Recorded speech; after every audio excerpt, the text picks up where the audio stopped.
देखिए दोस्तों, आप लोग चंबल नदी के बारे में बहुत सी अनसुनी बातें जाने और सुने होंगे। क्या है सच्चाई जानेंगे आज की इस वीडियो में। वीडियो अच्छी लगे तो लाइक करके चैनल को सब्सक्राइब जरूर करिएगा। आज हम जानेंगे चंबल नदी के बारे में। चंबल नदी भारत की प्रमुख नदियों में से एक है जो देश के उत्तरी और मध्य भागों में से होकर बहती है।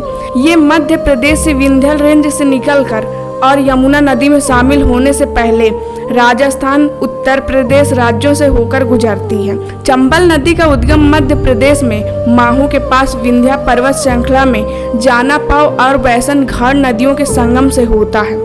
इसके बाद ये मध्य प्रदेश से होते हुए उत्तर उत्तर पूर्व की ओर बहती हुई राजस्थान और उत्तर प्रदेश में प्रवेश करती है। ये नदी लगभग 960 किलोमीटर की कुल दूरी तय करती है। चंबल नदी की कई सहायक नदियां भी हैं, जिनमें सिप्रा, काली सिद्ध, काली और कूनू नदी शामिल है। ये सहायक नदियां चंबल के प्रवाह और जल मात्रा में महत्वपूर्ण योगदान देती हैं। चंबल नदी राष्ट्रीय चंबल अभयारण्य के लिए प्रसिद्ध है, जो विभिन्न प्रकार के वन्य जीवों का स्वर्ग है।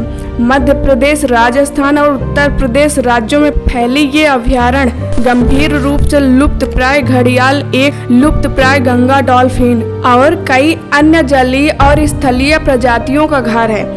इसके पारिस्थितिकी महत्व के कारण चंबल नदी और इसके आसपास के क्षेत्रों को संरक्षण और सुरक्षा के प्रयास किए गए हैं। राष्ट्रीय चंबल अभयारण्य इन संरक्षण पहलुओं में महत्वपूर्ण भूमिका निभाती है, जिसका उद्देश्य क्षेत्र की जैव विविधता का संरक्षण करना। चंबल नदी जिन क्षेत्रों से होकर बहती है, उन क्षेत्रों में इसका ऐतिहासिक और सांस्कृतिक महत्व है।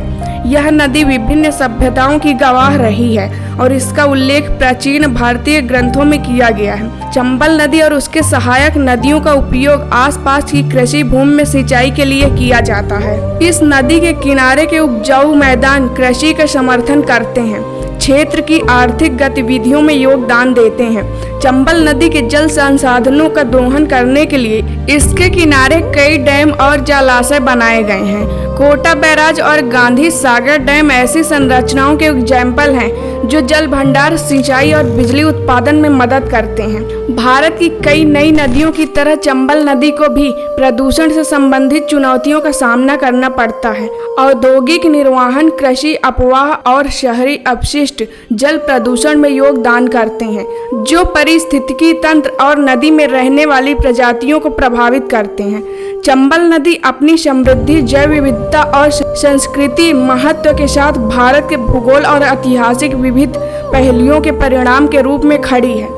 इस महत्वपूर्ण जल स्रोत के स्थायी भविष्य के सुनिश्चित करने के लिए संरक्षण और विकास में संतुलित करने के लिए प्रयास महत्वपूर्ण है। वीडियो पसंद आए चैनल को सब्सक्राइब करें।